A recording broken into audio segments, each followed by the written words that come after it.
नमस्कार दोस्तों। आज मैं जो अरुणाचल प्रदेश में जो 6 अप्रैल को 11 स्थानों का नाम परिवर्तन कर वो चाइनीज नाम से किया है, उसी पर मैं अपना विचार व्यक्त कर रहा हूँ कि क्यों ऐसा कर रहा है और ये ऐसा करने का पीछे मेन उद्देश्य क्या है। तो मैं आपको बता देना चाहता हूँ कि चीन ने ये पहली बार नहीं किया है। इसके पहले 2017 में भी किया था, उसके बाद 2019-20 में भी किया था। ये तीसरा बार ये भारत का अरुणाचल प्रदेश में 11 स्थानों का नाम परिवर्तन किया है। इसके पीछे कारण ये है कि 1950 ईस्वी में जब चीन ने तिब्बत पर कब्जा किया तो वहाँ से जो मोइनवा जाति के जो लोग थे वो सब भागकर अरुणाचल में आकर के बसे। अरुणाचल में खास करके तवांग और जो भी जो 11 स्थान पर जो ये अपना दावा ठोक रहा है, तो वो सब क्षेत्र में बसे थे। तो उसका कहना है कि ये सब जो 11 जो स्थान है वो चीन का भाग है। लेकिन मैं आपको बता देना चाहता हूँ कि बौद्ध धर्म भारत की देन है और यह धर्म चाइना गया। तो इस हिसाब से देखा जाए तो चाइना भारत का भाग है और भारत का भाग होना ही चाहिए, क्योंकि बाप बाप होता है, बेटा बेटा होता है। एक तरह से चीन को भारत ने पैदा किया। तो इस कारण ये जो चीन का जो भी क्षेत्र है वो भारत का क्षेत्र है। अगर चीन भारत के 11 स्थानों का नाम परिवर्तन करता है तो भारत को भी उसका कम से कम 22 स्थानों का नाम परिवर्तन करना चाहिए। क्योंकि किसी को शांत करना है तो बराबरी में आना जरूरी है, मुकाबला करना है तो बराबरी में आना जरूरी है। इस चलते इसको भारत सरकार को करना चाहिए। भारत सरकार दब रही है। और दूसरी चीज़ की, अगर किसी चीज़ को पाना है तो समझदारी से काम नहीं चलता, बल्कि उसके लिए पागल बनना पड़ता है। मेरा कहने का मतलब है कि चाइना जो है पागल की तरह इस तरह से जो काम कर रहा है, भारत सरकार समझौता पर समझौता समझदारी दिखा रही है, इससे कुछ नहीं होने वाला है। ये पहले भी कर चुका है। क्योंकि 1959 में भी जब चाइना ने तिब्बत पर पुनः कब्जा करने का प्रयास किया, जो बाकी क्षेत्र था वहाँ से दलाई लामा भाग करके जो आपका जो धर्मशाला में जो जगह है वहाँ पे आए। उसके बाद जब भारत सरकार ने जब दलाई लामा को संरक्षण दिया अंतर्राष्ट्रीय ट्रीटी के अंतर्गत, तो उसने 1962 में भी भारत पर कब्जा भारत पर आक्रमण किया, बहुत क्षेत्र पर कब्जा भी किया। अभी अक्साई चीन भी 38,000 वर्ग किलोमीटर चाइना के नियंत्रण में है। उसके बाद 1967 में ये सिक्किम में जो नथुला दर्रा पर भी कब्जा करने का प्रयास किया, लेकिन उसको उस पर हार मानना पड़ा। भारतीय सेना ने उसको करारा जवाब दिया, उसको भागना ही पड़ा। बहुत सारे चीनी सेना हताहत भी हुए। उसके बाद यह 1986 में भी सुंगदुंग चोक जो चू घाटी है उस पर भी आक्रमण किया, लेकिन भारतीय सेना ने उसको भगाया। इस चलते भारतीय सेना को कोई हल्के में नहीं ले, न भारत सरकार हल्के में ले, न चाइना सरकार हल्के में ले। यहाँ तक कि अमेरिका और रूस को भी इतना औकात नहीं है कि वो भारतीय सेना को कमज़ोर समझता। क्योंकि भारतीय सेना जो है, और ख़ास करके एयरफोर्स, विश्व में तीसरे नंबर पे आती है सामरिक दृष्टिकोण से, प्रशिक्षण के दृष्टिकोण से, आर्म चलाने के दृष्टिकोण से। यही कारण है कि जो भारतीय सेना जो है ये चाइनीज सेना को करारा जवाब दे रही है। और ये भारतीय सेना में इतना दम है, इतना ताकत है कि चाइना को उसके घर में घुस करके मार सकती है। जैसे भारतीय सेना ने पाकिस्तान में पाकिस्तानी सेना को घुस करके मारा, 1 लाख से ज़्यादा लोगों को बंधक बनाया, जो बांग्लादेश युद्ध के टाइम में 1971 में किया, वो चाइनीज सेना के साथ भी कर सकती है। लेकिन भारतीय सेना इसको ऐसा करने के लिए नहीं इजाज़त दे रही है। क्या इन लोग के मन में, मैं नहीं कर सकता, या डरी हुई है।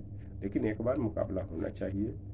क्योंकि ये बार बार नाम परिवर्तन करके अभी नाम परिवर्तन कर रहा है, धीरे धीरे ये चूहे की तरह भारतीय क्षेत्र को उतर भी रहा है। लेकिन हमारे माननीय गृह मंत्री बोलते हैं कि 1 इंच भी जमीन पर अतिक्रमण नहीं हुआ है, न होगा। ऐसा बोलने से नहीं होगा, क्या वास्तविकता है। अब देखिए जा करके आप अक्साई चीन तो रखे हुए हैं, उतरने के बाद तो छोड़िए, 38,000 वर्ग किलोमीटर उसके कब्जे में है। उधर आप डोकलाम में देख लीजिए, भूटान में किस तरह से वो 18-20 किलोमीटर घुस चुका है। इधर आप देख लीजिए श्रीलंका तरफ से आ रहा है, इधर पाकिस्तान तरफ से सीपेक में आया हुआ है। म्यांमार में देख लीजिए, एक तरह से भारतीय जो ज़मीन है वो कुतरते जा रहा है, चूँकि ये सभी पार्ट्स एक समय में भारतीय उपमहाद्वीप के भाग हुआ करते थे। इस चलते जो जो भी स्थान परिवर्तन कर रहा है, अभी अरुणाचल अरुणाचल में बदल रहा है, फिर सिक्किम में बदलेगा, फिर लद्दाख में बदलेगा। इस तरह से इसकी जो हालत क्या बनाई हुई है भारत की, ये किसी से छिपा हुआ नहीं है। और यूएन ने भी तिब्बत को मान्यता दिए हुए है, और चीन के जो आक्रमण है, अतिक्रमण है, उसको वो विरोध करता है। ये एक प्रस्ताव भी पारित किया गया है। इस चलते इस पे भारत सरकार की संज्ञान लेने की ज़रूरत है, क्योंकि एशिया महाद्वीप में सबसे मजबूत देश भारत है, और भारत भी ही चीन को टक्कर दे रहा है। इसमें दो मत नहीं होना चाहिए। भारतीय इतिहास उठा करके देख लीजिए, वैदिक काल से लेकर के आप जो भी मध्यकालीन तक या आधुनिक काल तक जो भी रूलर रहा, वो भारत को ही माना और भारत के ही अंतर्गत सब देश को रखा, चाहे बांग्लादेश हो, पाकिस्तान हो, चाइना हो, तिब्बत हो, बर्मा हो, चाहे जो देश बने हैं इसी से टूट करके बने हैं। इसमें किन्हीं को शक नहीं होना चाहिए। किंतु भारतीय सेना के साथ जो भी प्रॉब्लम ये आ रहा है कि नहीं, इनको कोई भारत सरकार इजाज़त दे रही, हो सकता है कि डरा हुआ है। 1962 में जो चीनी सेना तेजपुर तक घुस चुका था, लेकिन मैं एक बार फिर बता देना चाहता हूँ, न ये 1962 का भारत है, न 1962 का सेना है, न 1962 का सरकार है, न ये 1962 की जनता है। क्योंकि उस समय इलिटरेसी भी थी, गरीबी भी थी, बहुत तरह की समस्याएं थी देश में, लेकिन आज वैसा नहीं है। सब लिटरेट है। लिटरेट रहने के कारण सबके मन में देशभक्ति की भावना है, सेना में भी भावना है, नए नए आर्म्स हैं सेना के पास, मनोबल भी ऊंचा है, सरकार भी मजबूत है, देश की जनता भी मजबूत है, और हर तरह से मुकाबला करने के लिए भारत की जनता के साथ साथ सेना, सरकार सब तैयार है। लेकिन एक ऐसी सरकार है कि इजाज़त नहीं दे रही है। अगर मैं कुछ बोल रहा हूँ तो मैं आप लोग के ताकत के बल पे बोल रहा हूँ, देश की भावना के बल पे बोल रहा हूँ, राष्ट्रभक्ति के कारण बोल रहा हूँ। ये सब जो कारण होता है, चूँकि एक अकेला चना भाड़ नहीं फोड़ता। अगर मैं कुछ बोल रहा हूँ, अगर ये कुछ देश के बारे में बोल रहा हूँ, तो कहीं ना कहीं आप लोग मुझे ताकत दे रहे हैं, और मुझे ही नहीं, सब लोग के, देश की जनता ही ताकत देती है। क्योंकि भारतीय संविधान का प्रारंभ भी हम भारत के लोग से होता है, क्योंकि हम भारत के लोग का मतलब ही होता है कि ये देश जो है भारत की लोगों की है। भारत के लोगों की होने के कारण सबसे पहला कर्तव्य बनता है कि राष्ट्र की संप्रभुता को रक्षा की जाए, उसके बाद राष्ट्रीय एकता अखंडता को मजबूत किया जाए, सांप्रदायिक सौहार्द को स्थापित किया जाए। इसी कारण ये भारत के जो 5 फिंगर ही माने जाते हैं, वो 5 फिंगर में है हिंदू, मुस्लिम, सिख, क्रिश्चियन, यहूदी। चूँकि जैन और बौद्ध को हिंदू का ही पार्ट्स माना जाता है, और ये सब जो है भारत की जनता है, और ये जनता ही कहीं ना कहीं सेना में है, चाहे वो एयरफोर्स में हो, चाहे नेवी में हो, चाहे थल सेना हो, चाहे पैरामिलिट्री हो, चाहे पुलिस हो। ये सब कहीं ना कहीं सेना के ही पार्ट्स है, और ये देशभक्त है, और देश के लिए हर चीज़ कुर्बानी करने के लिए तैयार है, चाहे वो आतंकवाद को लेकर हो, चाहे नक्सलवाद को लेकर के हो, चाहे अतिक्रमण को लेकर के हो, चाहे भारतीय भूमि को सिकुड़ने को लेकर के हो। लेकिन आज के परिप्रेक्ष्य में देखा जाए, चाइना किस तरह से कोहराम मचाए हुए है, हर 1-2 साल पे कुछ न कुछ करते रहता है। अभी तक डोकलाम से वापस नहीं हुआ है, इधर फिर डेमचोक में ही अतिक्रमण किए हुए है। ये चलते इस सीमा को कैसे सुरक्षित किया जाए, जो नाम परिवर्तन को कैसे रोका जाए, बस इसका एक ही उपाय है कि अगर आपके देश का 11 नाम का वो 11 स्थान का नाम परिवर्तन करता है, तो उसके आप पूरा कम से कम 22 स्थान का नाम भारतीय नाम दीजिए।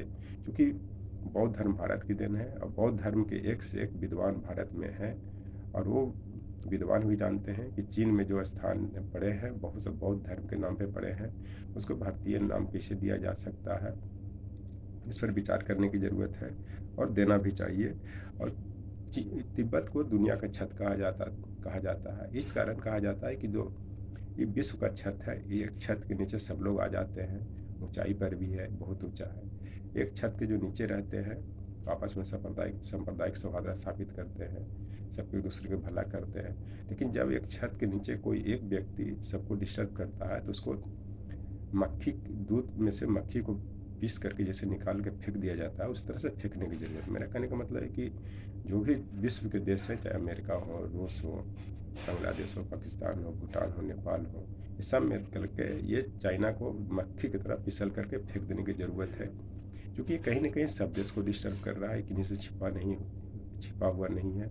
अमेरिका से लेकर के, जापान से लेकर के सबको ही चुनौती दे रहा है और सबको नुकसान कर रहा है और इस छत तोड़ने का प्रयास कर रहा है। जो कृष्ण जी ने भी जो गोवर्धन पर्वत को छत बना करके ही सबको रक्षा किया था, मानव जानवर।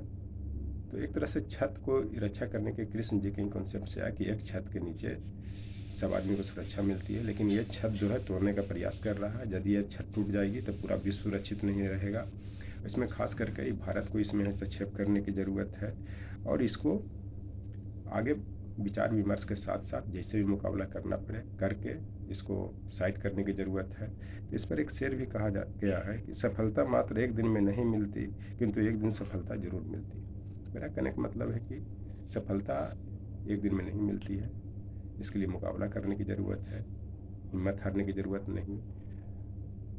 एक न एक दिन सफलता ज़रूर मिलेगी, इसके लिए ज़बरदस्त मुकाबला करने की ज़रूरत है। भारतीय सेना को घबराने की ज़रूरत नहीं है और जो भी विश्व के देश हैं जो चाइना के तानाशाही से सब परेशान है, उनको भी मुकाबला करने की ज़रूरत है, क्योंकि एक न एक दिन इसका भी सत्यानाश होगा। और बहुत जल्द समय आ गया है कि किसी को भी शांत किया है, किसी को भी नुकसान पहुंचाया तो भारत नहीं पहुंचाया है। इसलिए भारत सरकार को भी चाइना के बहुत से क्षेत्रों का भारतीय नामकरण करना चाहिए। Thank you.